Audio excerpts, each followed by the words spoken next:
couple minutes early. That's never a bad thing. We'll go ahead and get started. We're joined by offensive coordinator Kevin Wilson, quarterback C.J. Stroud, and wide receiver Emeka Egubka. Coach, we'll start with you. If you can just give us an opening statement on just sort of getting to Atlanta and the transition into bowl week and how preparations are going so far. Yeah, thank you. Had an opportunity, I think, right after our last game to get a couple light practices, kind of keep guys in the swing of things in that championship week where we thought we'd have a chance to maybe be playing in a top-level bowl. The guys responded great. A year ago, we went to a bowl scenario. I think people questioned how we're going to play. We practiced well. We've had great practices again this year.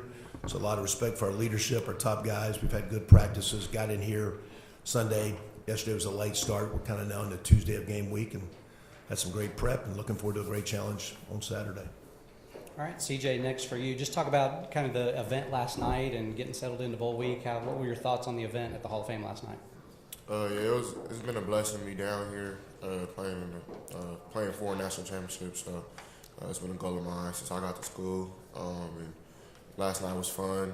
Kind of just let things loose and just really enjoyed the time with your brothers. And then playing against them was fun. It was just it was competitive at the same time. It was hard on. It wasn't very competitive like you would think. So it was just having fun and it was a good time. So. All right, Emeka, how about you? You guys dropped the first one, but you came back strong in the second event and were tied at 1-1. Yeah, last night was definitely fun. Just happy to be down here, spending time with my brothers, and getting the team camaraderie going. And kind of just not forgetting what an accomplishment it is to be here. But obviously we're very focused and tuned in on this game. So, we're locked in for a good practice today and putting it all on the field on Saturday. All right, thanks, gentlemen. Okay, we'll go ahead and open it up for questions now. Please raise your hand. We'll get a microphone to you. Remember to give your name and your affiliation and to whom you're asking the question. We'll start right over here on the second row. Griffin Stroman, Living Warriors. Coach Wilson, I'm just wondering how much different has your role in the game plan and things like that been, or has it been different at all since obviously taking on the new job here in the last month? Coach was pretty with the calendar. After our last game, it was a dead recruiting week until Friday. So as coaches, we were in, kind of looking at potentially ahead, looking at how we just played and kind of reviewing the year. Had a couple light workouts with our guys just to kind of keep them in tune because we felt we could be playing in this game, and we knew that team was practicing that week, so we didn't want to go out after the season, have hard prep, just keep our guys sharp and on the edge. And then we spent through the recruiting cycle. In my situation, I was gone a little bit, but we have probably spent more time game planning as we wrapped up the recruiting cycle and everything going on, and probably are farther ahead. We've been through our game plan several times. Now we're in game week. I think this is about the third time that we're going through a lot of things, a lot of polishing. So I think Coach Day was, and Coach Mick with the workouts, but Coach Day was adamant about our preparation, being ahead, and not down here stressing and last minute going through things. We're not, by any means, this is not bowl week. This is playoff week. But we're very much, I think, ahead as players would tell you with the game plan, what's going on, playing a challenging team with a lot of great athletes and a lot of stress they bring in their structure. But we've worked really hard to be ahead and give our kids a chance to go out and be aggressive and play well Saturday night. All right, we'll take our next question from all the way back to the left side. Dom Tiberi with WBNS TV in Columbus. CJ and Emeka and Kevin, indoor game, weather's not going to be a factor. How much would you think we'll see the ball in the air? Can you give us an idea? And do you see an opportunity there? It's definitely a good feeling, not knowing that you don't have to deal with weather coming from Columbus or the Big Ten, where you're playing the Midwest, majority of the time with the East Coast, where weather is always a factor. So whatever it takes to win, I feel like is what we're gonna do. So if that's throwing the ball, if that's running it, if that's having a punt, whatever the case may be, we just want to win the game. So really just focus on that, just execution in those type of scenarios. And I think that definitely is a good thing to be playing in a really nice stadium. I think the atmosphere would be cool, so just really excited to play in that. All right, staying on the left side here in the third row. Jordan Hill with Dogs 247. Question for Kevin. A lot of talk about Georgia's tight ends, Brock Bowers and Darnell Washington. How unique is that challenge of trying to stop two tight ends of that caliber, and what stands out to you about those two guys? You know, you can hit Coach Knowles, and I just we're all kind of spread offenses. The game has evolved. I think, though, the last 5, 8, 10 years in college ball, if you don't have good tight end play, your quarterback's either going to have to throw it a whole lot or run a whole lot. And I think the tight end position just takes a lot of stress. And we have two of them. You can balance up either side of the formation. You can add width to one side of the formation when you put them in tandem, let alone guys like they have, which we do too, in the way Cade and Mitch and G has played. Those are, I think, you know, the quarterback is what makes it go. You can do what the line can block. The receivers make, and the running backs make the dynamic plays. But I always felt in our world the tight end position connects the offense together. And I think both groups will be huge Saturday night as both teams attack each other. All right, staying on the left side one more time in the back. Yeah, Clay Hall, ABC 6, Fox 28. CJ, keep reading about how you were recruited by Georgia and Coach Smart had an in-home visit, etc. How did you regard them? How close was it? Were you high on the Bulldogs? Yeah, I mean, I had a great recruitment with Georgia. I went on an official visit, and then I did have an in-home visit with him and Coach McGee. I think it was one other coach too. But yeah, it was they were very respectful. I enjoyed my time up there, met some of the players, and I think some of them still play for them now. So I mean, I have respect for them, and I think they have respect for me. I got to see him up at the Heisman with Stetson, so I got to talk to Coach Smart a little bit. He's a good dude, definitely a great coach. So nothing but respect from both sides, I feel. And it's kind of come around full 360 to be playing them now. So I'm excited to do that. And it was close, but I'm glad where I went, and I'll ride with that until I die. So, yeah, they were like second in my recruitment, but I feel I made the right decision to come into Ohio State. All right, right side is stepping up. We'll go right here in the front row. Yeah, Brooks Austin with Dogs Daily. CJ, I'm just curious, a coordinator change midway through the season. How have you and Coach Wilson gone about, establishing being on the same page, and where would you rank kind of your comfortability, just a month in? There's no change. Coach Wilson has been doing the same thing he's been doing since I've been at school. I mean, they always find a clean game plan for us. So that's for the outside world that think that's confusing. Or Coach Wilson's been there every time I ask for him or need something. Coach Wilson's there, so it's no confusion. That's probably for you guys. We've been doing the same thing that we've been doing. So, but yeah, he does a great job. I think he'll do a great job at Tulsa, and I told him that. I mean, he has that aura of a head coach, so I'm excited for him to go up there and do his thing. All right, we're going to go back over to the left in the third row. Yeah, Jed May with UGAsports.com. CJ, following up on your recruitment by Georgia, what do you remember about kind of the vision that Coach Smart and all them pitched to you for the Georgia offense when they were recruiting you? And when you see their offense now, how different is it maybe than the one you kind of envisioned yourself playing in at one point? I mean, it was so long ago. Well, not that long ago. It was like 3-4 years ago. Kind of seems long, but I mean, they were more so on the side of passing it a little more, because I think I am dynamic when it comes to throwing the ball down the field, staying in the pocket, working things like that, and of course they knew they were getting Darnell, who was in my class, and then they've always had a great defense with Keeley and dudes they had back then, so they were really excited to have an offensive attack as well as a really good defense. So that was kind of the pitch. And then Coach Cooley, who was the quarterback coach at the time, loved how kind of my footwork was and how I could still extend plays and make plays on the run and do things like that. So that was kind of the pitch. All right, next we'll go over here, fourth row on the right. Coach Wilson, Anthony Dasher, UGAsports.com. Just wondering how much you knew of Jalen Carter before you started turning the film on to prepare for this game, and now that you have, what are your impressions? Well, I mean, one of the impressions are they have a lot of tremendous players. Always have. I think it just starts with their coaches, the way they recruit, and the emphasis of defense and the passion. A lot of times when you put on tape, you see great players. A lot of time when you put on tape, you see scheme and structure. But sometimes when you put on the great teams, you feel the tape. and you feel those guys on tape, and you feel him on tape. You know, you feel the plays he makes and the way he can impact and influence games. We have our hands full, not just with him, everyone. It's not like you can turn full focus there because there's other dynamic guys at one-on-one. So it's going to be a fist fight every play. We got our hands full. Just a lot of respect for their structure, the culture of the way they play, and most importantly, you feel their defense. And we're going to have to do our best to make sure that there's a chance that as we're playing, they feel us as we play this game, because it's not going to be a reactionary game. It's going to be an attack game both ways, two guys going at each other. A lot of respect for those guys. Next, far left over here. Doug Robertson, the Atlanta Journal-Constitution. This is for Anyville.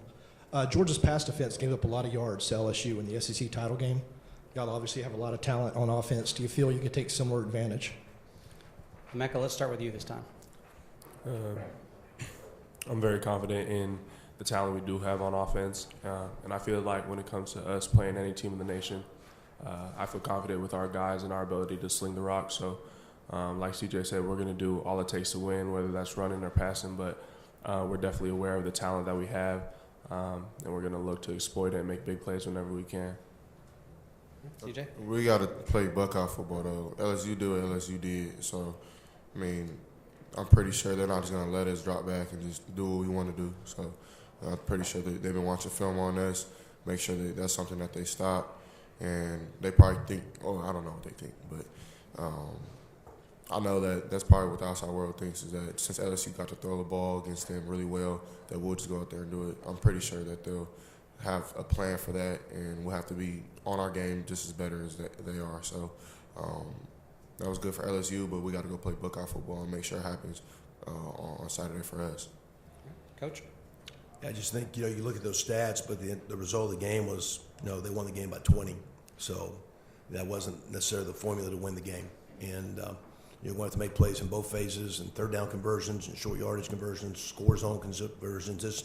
You look at the history of championship football games, there's not a lot of 9-7, 13-10 ball games. And we got two great defenses going at each other, but there's playmakers on offense, and when you look in the big-time plays, you got to score points. So we got to find a way not to have just yards passing or running. We got to find a way to get the ball in the end zone if we want a chance to win this game. All right, next we'll go halfway back here on the right on the aisle. Dan Matthews, 6A The Fan here in Atlanta. Do you guys feel like you've played a complete game this year, or as close to as possible? And if not, what do you think has kept you from that? Start with Coach this time, please. Yeah, we've played well. Complete game. I think you're always chasing perfection, which you never get. Only one perfect thing's been on this world, so you're chasing that. You're chasing it hard, and the game's not a game of perfect. And you're playing your best is your ability to just overcome and keep swinging and swinging and swinging. So we've gotten there, but I think our best is in front of us, and the way we've prepped, we're going to have a tremendous challenge. There's going to be some challenging, ugly plays Saturday night, but to get the outcome, we're going to go at it, and to me that'll be. Have we played our best game? Is how hard down the stretch in the big games we can play 4 quarters as hard as we can. Not trying to be perfect, because it's not going to be, and it doesn't have to be, but it has to be all we got. And that'll be, again, the challenge Saturday night, to say, okay, we played our best. I think we have a quote in our room, the old Theodore Roosevelt, where the critic goes to the one in the arena. I think Saturday night we can look at the arena when it's over and look at these men and say, hey, was that our best, and is that what it takes to win this game? All right, next we'll go on the left side on the aisle. Yeah, Jacob Benj with the Lantern. Just following up on that for Emeka and perhaps CJ, to hear your offense has to play its best football against Georgia, and for Emeka, when you think about yourself and Marvin, your first seasons as starters all the way through, what do you think about when you reflect just playing with Marvin, yourself in the lineup with CJ throwing you the ball? Just when you reflect on the season now that you're here, what do you think of first, and what do you and Marvin have left to show? I think it's all conclusive. We have to play a complete game like you guys were talking about.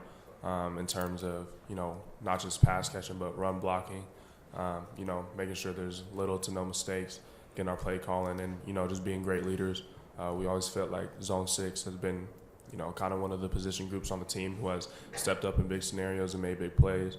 Not saying that anyone else can't do it, but, sometimes it's, we like to be the guys in those scenarios. So just making sure we're able to make those plays, and because, we're all confident in, the line being able to hold their blocks and the running backs doing their job, and CJ being able to, be a field general out there. So, and so what me and Marvin think, we're just, continue to stay locked in and making sure we have everything down pat, and we're going to give it our all on Saturday. right, next right here in the third row on the right. Charles Odom with AP. For Coach Wilson, Georgia's gone with a community approach at running back this season, and you have had to utilize your depth as well. How much of that has been by design, how much by necessity due to injury, and can you talk about Mayan Williams and how I understand he's had to deal with a leg injury, how he is for this game? Yeah, it's most of it's been originally by design, but then with the injuries that we've had a couple times, those guys, they've all practiced well. Mine had a really good go yesterday, the most work he's had to date. And as we build through this week, I think we'll see those guys playing well. But I think you need more than one back.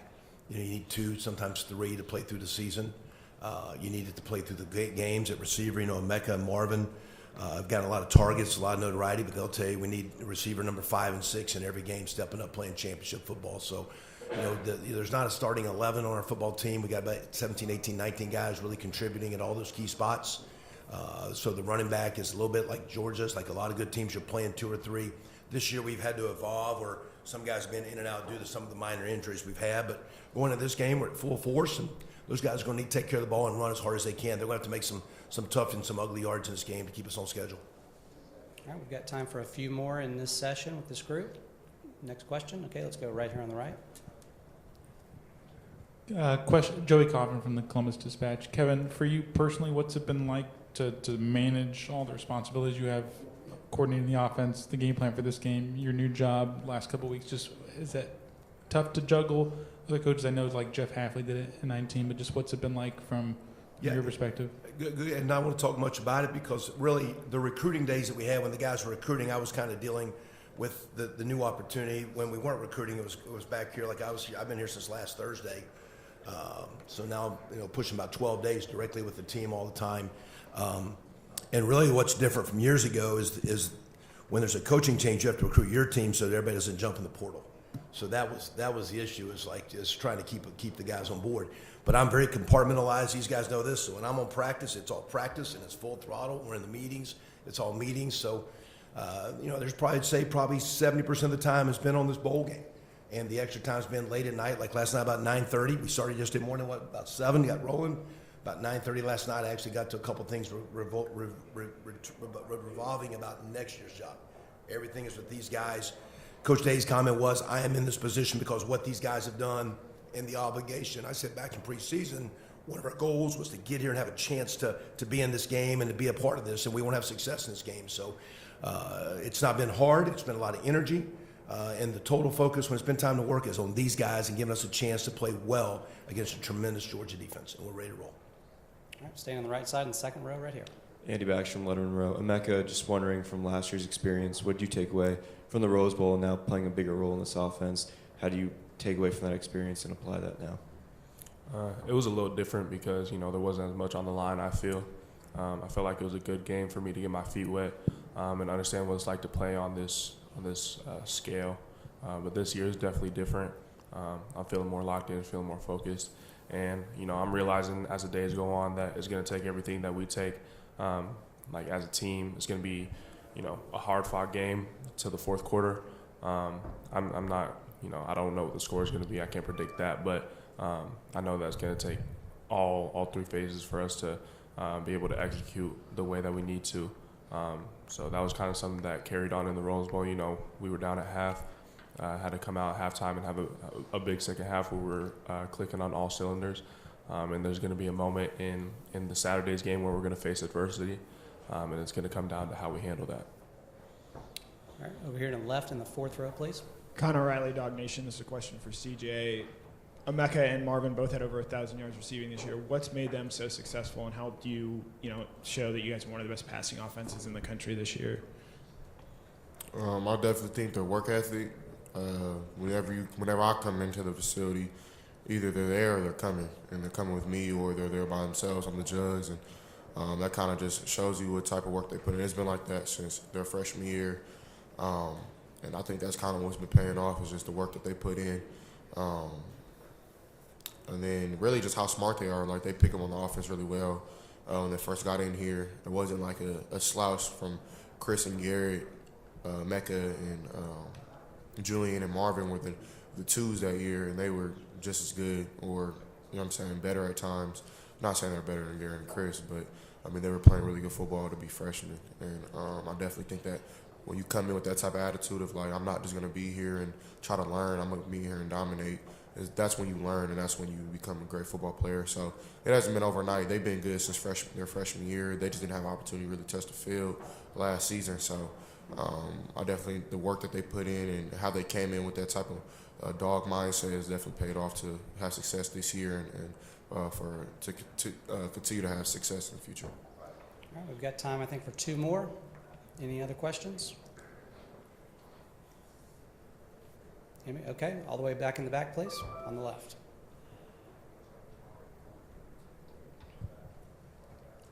Dom Taberry, WBNS. You guys are underdogs in this game. Have you embraced the underdog role, and do you understand the history of being an underdog for Ohio State in games like 2002, 2014? Coach, start with you, please. I don't know if we've talked as much about that. It's just the opportunity in front of us, Dom, and you know, responding and practicing and prepping. We just had a question about Marvin and Emeka and CJ. Those are hands down maybe two of the best practice players on our team.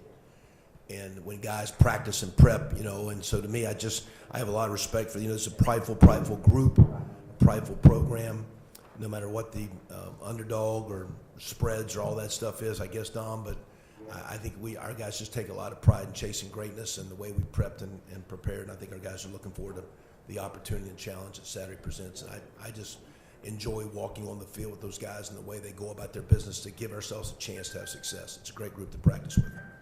All right, CJ, thoughts on being the underdog?